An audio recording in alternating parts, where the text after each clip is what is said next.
That as long as Africa is in a state of conflict, a lot of people are very happy because they're making their money out of it. News articles like this have been making the waves. Donald Trump says he may strike in Nigeria to save Christians.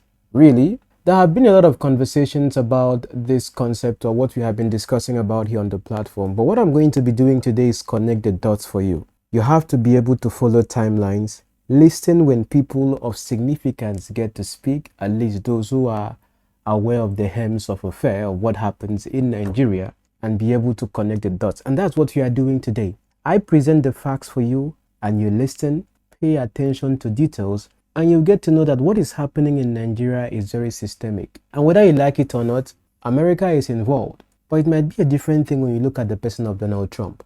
Now, just to give you a bit of a backstory, this is not the first time Nigeria has been declared as a country of particular concern. Do you know? The last time it was declared as a country of particular concern, guess who was the one that did that? The same person we see today, Donald Trump. And that was before he left office. Hold that thought. It was when Biden came into their administration that they removed Nigeria from that particular designation as a country of particular concern. Now, whether you like it or not, in our previous conversations here, I have been pushing for that to happen because it's the only thing to a great extent that would push the government to act. And for Nigeria even to be as a country, not to even have, would I say, diplomatic relations with many countries, or would I say even with the US up until now, is something we even find more concerning. But that is Tinubu's matter to deal with. Let's look at something I think many of us have missed, and I didn't see this in any of the conversations I've been seeing on social media about this whole issue. Shall we? Let's look at this video together, and please pay attention to details. It will help you a lot. His name is Ibn Balo, a private military contractor who has had experience fighting in Nigeria.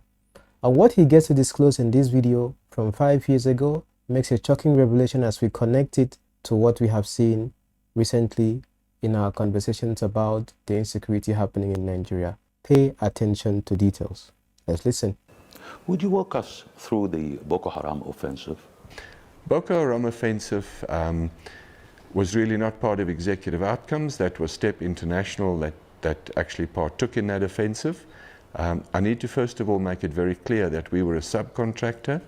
There was a prime contractor appointed that appointed us as a subcontractor. There was a prime contractor and they were appointed as a subcontractor. So there was someone that hired them to do what they were supposed to do as a private military mercenary. Note that, okay, because that person that contracted them is a person that they deal with. It's not really about the government, even though they can be aware or debriefed or briefed on whatever situation that they had to do. But they were being contracted by someone that was contracted by the government. Important. Was not Boko Haram per se, but it was to rescue the Chibok girls. They were the girls that had been kidnapped, and where the Western response was #SaveTheGirls. That type of nonsense does not save girls. True. Unfortunately, these girls became victims of a situation where the security had broken down in a specific area.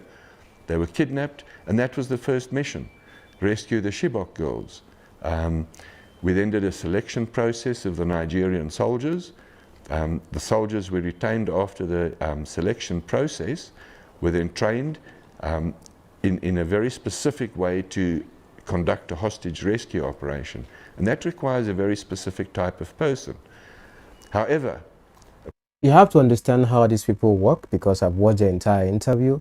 I'm not playing everything here because you have to really understand that I have to make this video a bit shorter to keep your attention.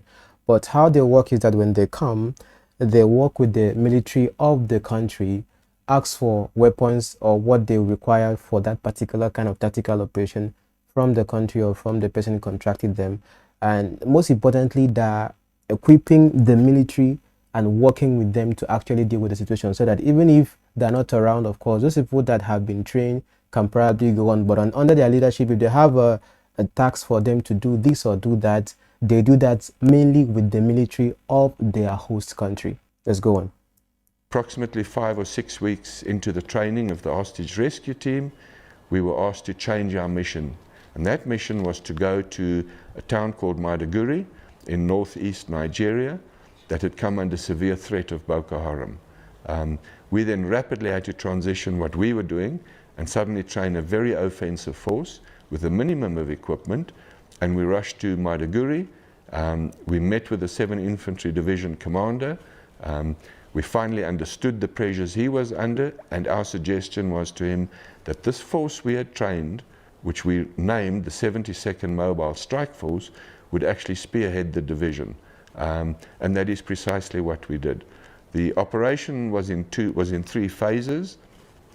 The first phase was to actually cut a dividing line across northeastern Nigeria and isolate Boko Haram into 2 defined areas, and then mop up one area in the south was the start, and after that was done, mop up in the north. The division would follow behind, occupy terrain. We would train the division in situ in defensive positions, etc. But we were never allowed to execute the entire operation. So in 1 month, we took back terrain larger than Belgium from Boko Haram. They were never allowed to execute the entire operation. He's going to give the reason why that happened. So please pay attention to details. The reason why I'm stressing is because you have to understand where this is heading to. We were not allowed to finish because it came at a time when governments were in the process of changing.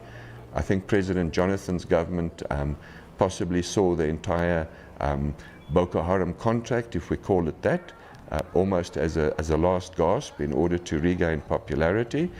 The incoming president, President Buhari, was heavily supported by a foreign government, and one of the first missions was to terminate our contract. Could you name that? Because if that was actually tackled in Goodluck Jonathan's time with the help of these foreign contractors or something, it would be something that would actually boost Goodluck Jonathan's candidacy, if you get what I'm saying. But for the foreign interference, which is going to mention right now, of course, obviously you can predict the country is going to mention, for their aim to be successful in bringing in the Buhari administration, which is of course the APC with Tinubu, the current administration we have right now, their cahoots, something had to be done. Watch. Foreign government?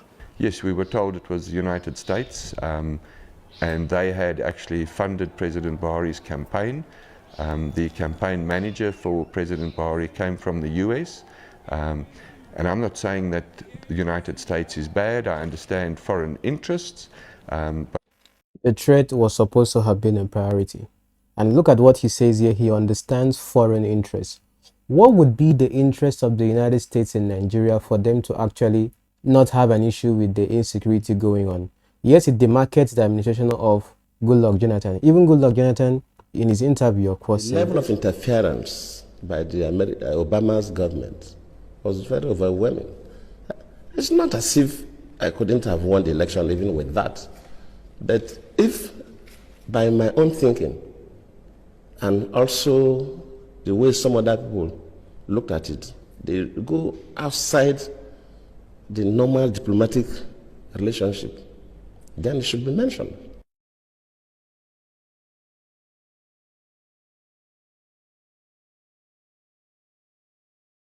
Sending that person to Nigeria at the eve of election, after Obama even issued a statement directing Nigerians to vote for the next chapter, that tells you something.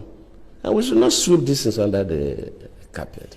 If a foreign country, whether African country or even America or any other country, interferes with our own elections, we should mention it.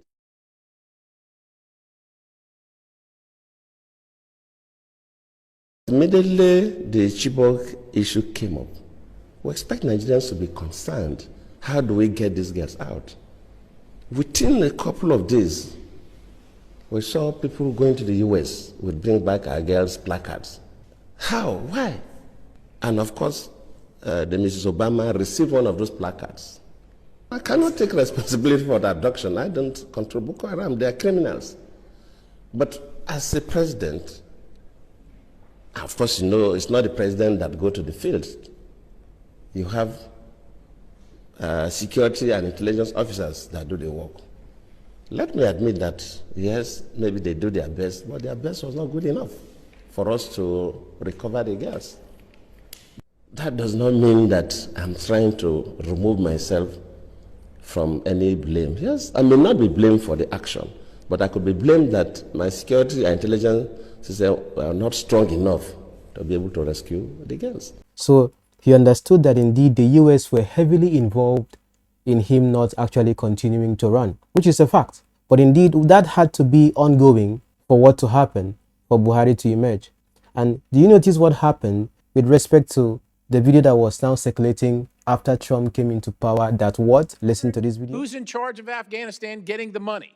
And that money I just mentioned, the $697 million, is on top of and is in addition to the weekly to every 10-day shipments in cash of $40 to $80 million.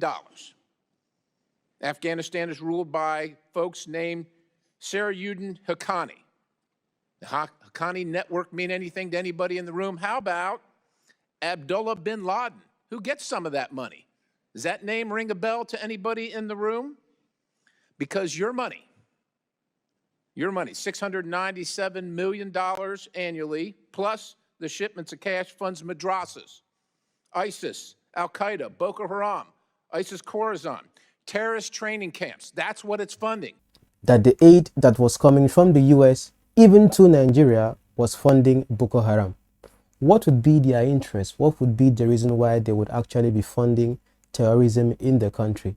Even when they used that as well here, or allowed that to happen as a way of demarketing Goodluck Jonathan's administration to make sure that Buhari comes into power. And even with Buhari coming into power with the idea that this was going to be exterminated, being that he has a military background and then Boko Haram is not going to be existing anymore, that did not actually happen. Now, note here, this is just discussing about Boko Haram as a sect. We also have the Fulani herdsmen. There are many insurgency groups that are emerging in Nigeria for whatever reason, of course. You can look at it as well for mineral resources. You can look at it for ethnic cleansing.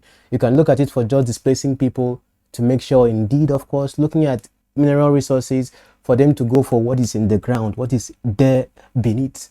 There are many factors as well to look at this, but what would be the United States' interest in the country Nigeria to actually be funding this as revealed by them in their own sittings? But what he says on here now becomes very important for you to understand the geopolitical situations and why this systemic issue would have to continue for why he explains it to be. Why do you think the US would intervene to abort such operation? Again, I can't answer that. I think that the US can answer, but what I've come to realize, that is when a government's foreign interests clash with the state's own domestic interests, conflict is bound to ensue. And those conflicts usually just continue with no end. And we can look at all the conflicts in Africa where foreign forces have come in, they've prolonged those conflicts, they haven't ended those conflicts. And the amount of money and manpower and equipment thrown at those conflicts says to me that something is wrong if no end result is achieved. And surely that end result should be to end the conflict and establish a basis for negotiations, come to an agreement, and then re-establish governance. But that's not what's happening in Africa. How much did you charge the Nigerian government? Well, first of all, we didn't charge the Nigerian government. And I think here that is a question the Nigerian government can answer. We were one subcontractor. So in other words, the Nigerian government appointed a contractor and we contracted to that contractor as their subcontractor. So I think that's all I'll say. If you're really interested in the figures, that's for the Nigerian government to discuss. Have you ever operated in Sudan? Yes, but I need to clarify here, it was Southern Sudan. We had a contract to train a very specialist group for the Ugandan People's Defense Force while the training was ongoing in... Now, there are some other things he said in other parts of the video, which I'm going to be playing for you as a clip. But you see how what he says right now, when they were almost getting to the point of exterminating and dealing with the problem once and for all, they were asked to withdraw and not continue anymore. What they were contracted for was cancelled at a critical point in time. Now correlate what he says here to what this man says. Them to do whatever they feel. You cannot just sit down watching them to do whatever they feel like doing simply because they are professionals. You cannot talk to them. Give them targets.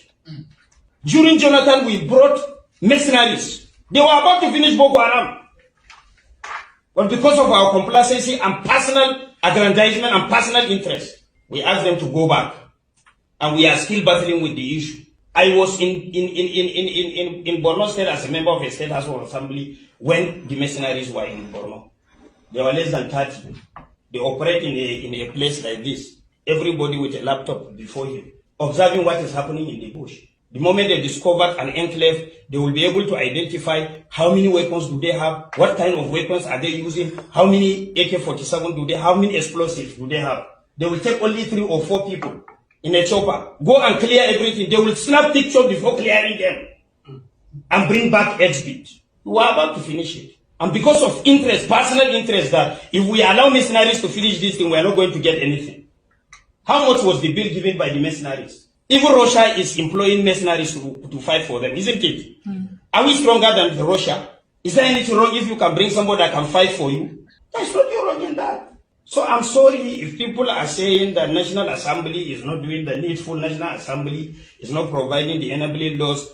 We have provided all the enabling laws. The enforcement of such laws is not ours.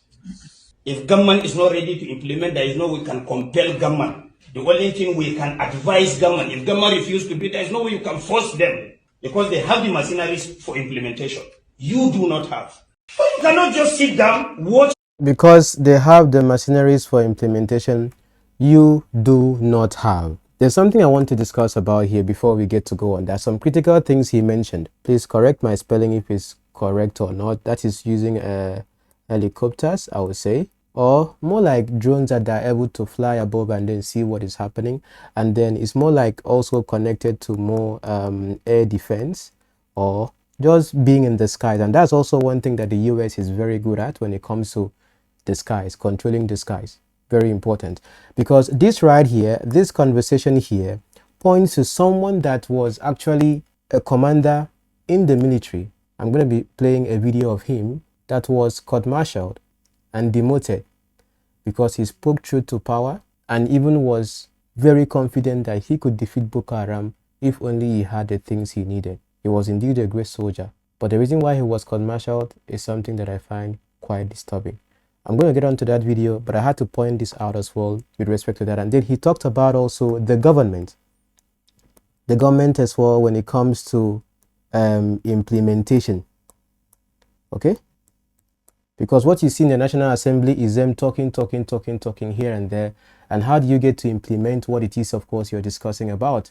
And talking about this idea of foreign mercenaries a year ago in the National Assembly, this was also a discussion. And you see where the idea of foreign mercenaries, mercenaries get to become quite effective is that their presence does not make you say it is America, it is Russia, it is Japan, it is this. It's you contracting people that this is their job. You will not say it is America that came, or it is Japan that came, or it is Russia that came.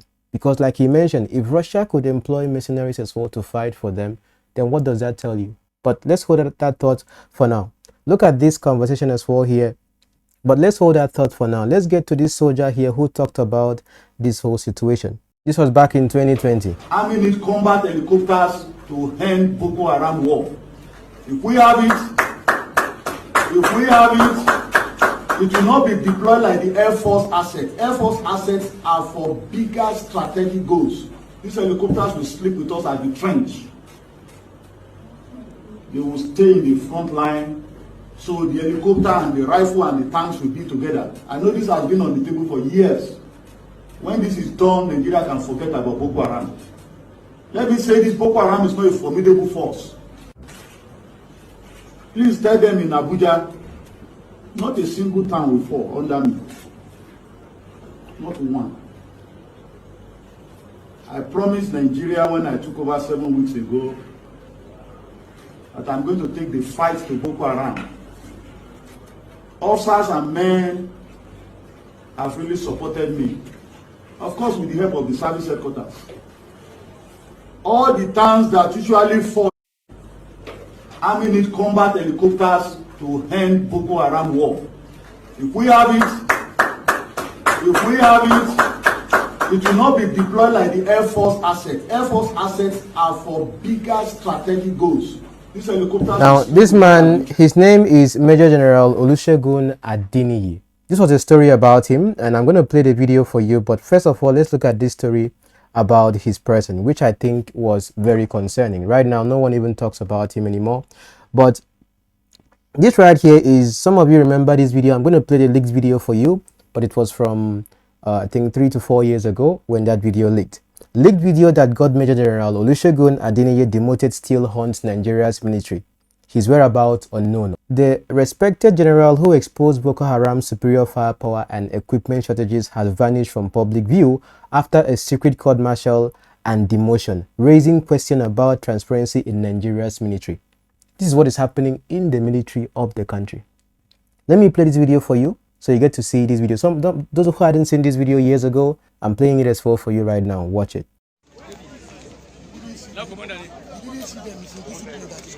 Everybody, put your weapon on safety so that you don't fire your friend. Say it, everybody. Yes, sir. Why is you are crying because they kill your regular? That is not the time to cry. Look at me. That is not the time to cry. Good morning, sir. I'm standing here with Sector 2 Commander. The armed helicopter have just come over our head. The instruction I gave them, anything moving, they should engage it because most of my gun trucks are not moving. Like I said earlier, we are with the leading MRAPs and the 3 battalions are fighting and deployed. Nobody is running. But what we have here, I will give you some estimates to guide your good decision, sir. Boko Haram has fired more than 100 mortar bombs at us. They have fired more than 80 to 100 RPGs at us. In addition to more than 8 to 10 gun throws from every side since yesterday, we have not run, and the soldiers are not misbehaving or disobeying orders. We have casualties. I will come and see you in person on what we need to do, but we are not running. Neither is any soldier misbehaving or running. Sir, if you can look at that, that's one of our MRAP tire that is not run flat, that bullet tore. We have used more than 20 MRAP tires here. That's another one, sir. We have changed close to 250 ELOS tires due to the terrain. This is what we are facing in the Timbuktu Triangle, sir. But we are not running. We are fighting as a system, and we are doing our best to contain the situation and to achieve your mission, sir. Here are our troops injured.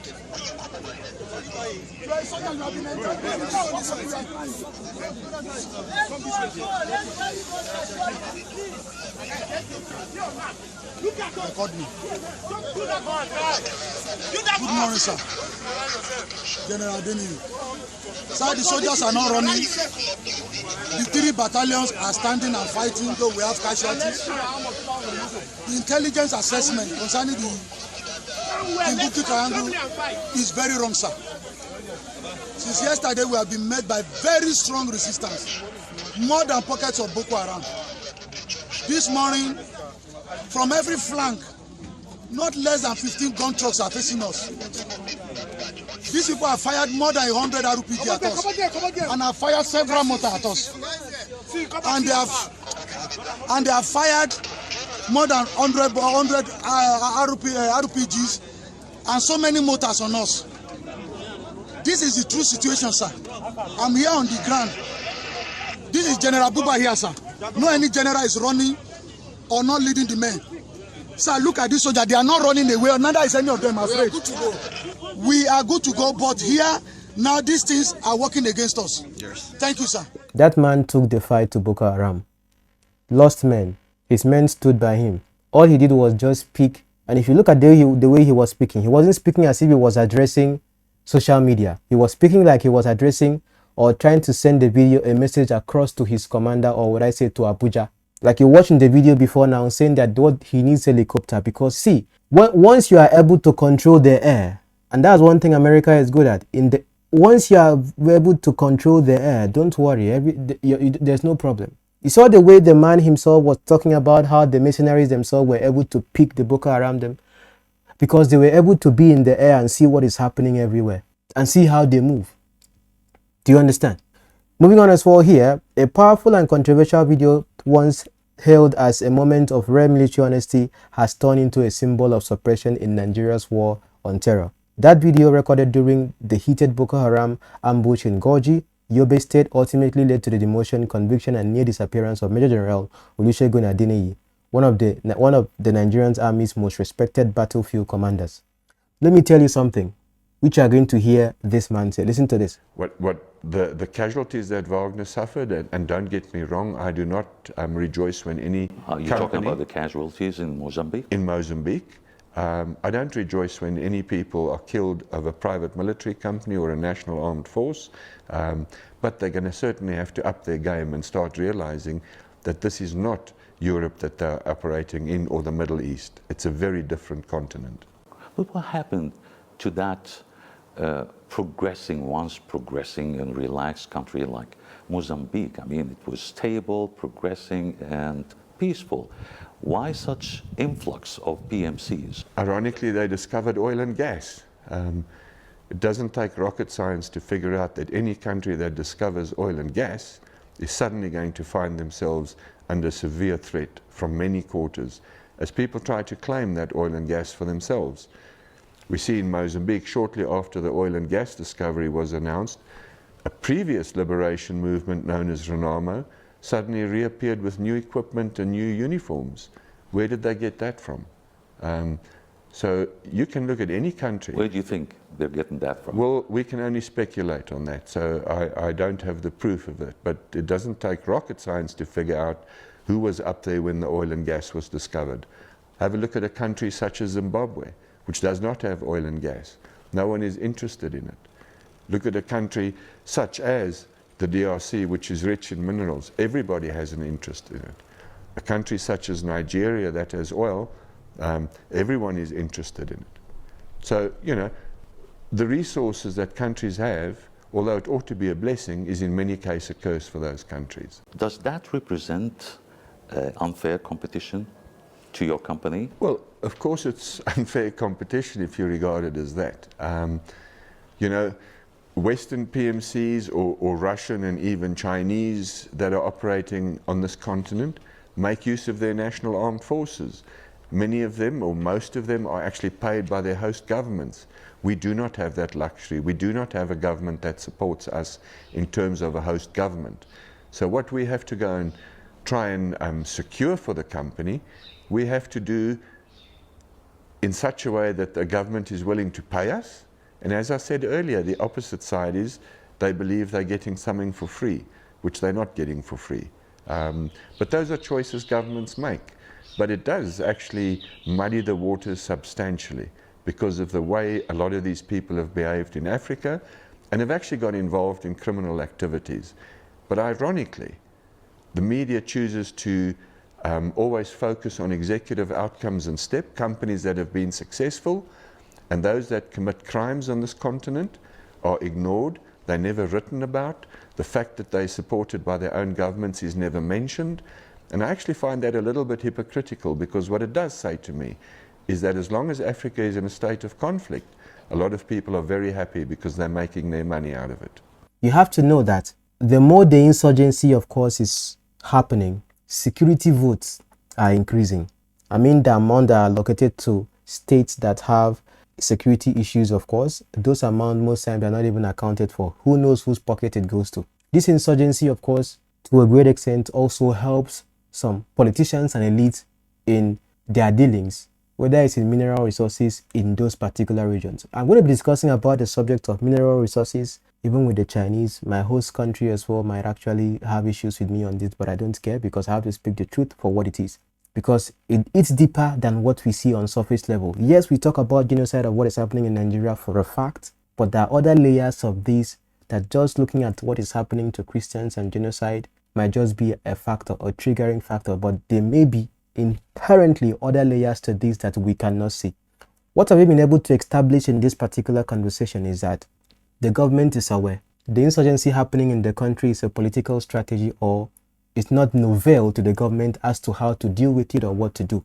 What has been used as a tool by a system to gain power, how do you expect to deal with that particular tool without actually scratching your back? or would I say opening your butt for the public to know who you are. Now we have seen the government, I think I was watching Ted Cruz as well, talking about the possibility of even mentioning those who are really sponsors of this Boko Haram, or those who are in the elite that really want the country to really move in this trajectory as to what is happening with the level of insecurity.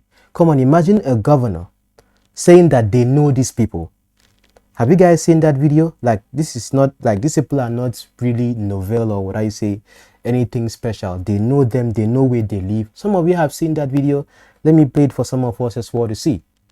Listen to what he had to say. We know where these guys are. We know where they live. We know their parents. You know them as a government? Of course we do. They live with the same community we live. So why is it difficult to get them? That is the $1 million question that I should ask you. We are trying to understand, for those of us who are not conversant with Zamfara, have never been there, and we hear you as a chief security officer speak tonight to say you know these people, but yet you can't get them. It's a head scratcher. It is something that we are trying to all put our heads together. And that is why, from what I can do as a governor, to have this CPG as a first line of defense. Of course, military are there, police are there, as well as civil defense, but they are not under my control. They are under the control of federal government. Like I said.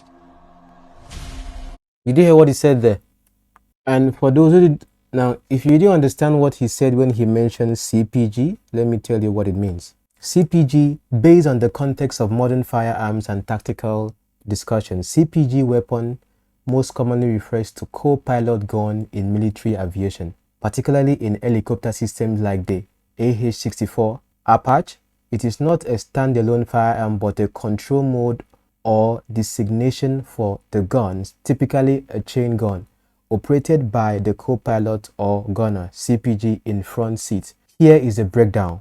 Definition: the helicopter such as AH-64 Apache CPG is a co-pilot gunner who manages targeting and firing of onboard weapons. The CPG weapon specifically means a chain gun, of course.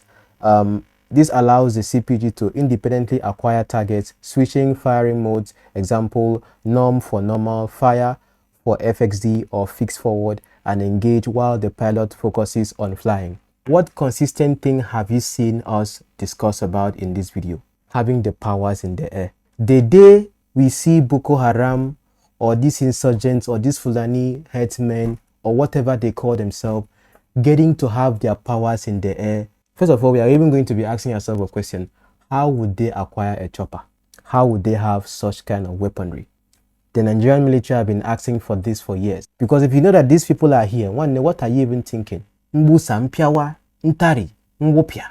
And yet we have a human being himself who calls himself Shegumi, who is a sympathizer with it. Anyway, that will be a different discussion for another day. I don't want to make this conversation as well too long. Do you see one consistent conversation here? The government say they know who these people are. They are not. This is what Femi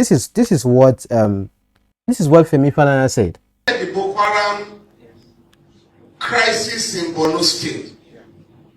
A governor, Modu Ali Sharif, addressed the press 2 days ago and attempted to insult the collective intelligence and memory of Nigerians by denying any links with the dangerous, dreaded Boko Haram sect. I did reply him yesterday, and I'm expecting him to sue me, because he said he wanted to sue an Australian. You don't need to go to Australia. What you are looking for in Sokoto is in the pocket of your Sokoto. I'm ready to join issues with him, because not only did he sponsor that organization by providing funds for them, in 2003, he had a deal with the Boko Haram sect to get him to win the election. And if he won his re-election, he will compensate the organization. When he won that election, he appointed Alhaji Bugu Foy as the Commissioner for Religious Affairs to implement Sharia in that state. When the man attended the first Executive Council meeting, he discovered that they were all talking about contracts and how to steal money. So he went back to the camp, the Boko Haram camp, and said, where you send me to is Gida Barawi, the house of thieves. I can no longer be part of them. So he was asked to resign. And that was how Foy resigned from the government of Mutu Sharif. So to say that you don't know them is the greatest lie.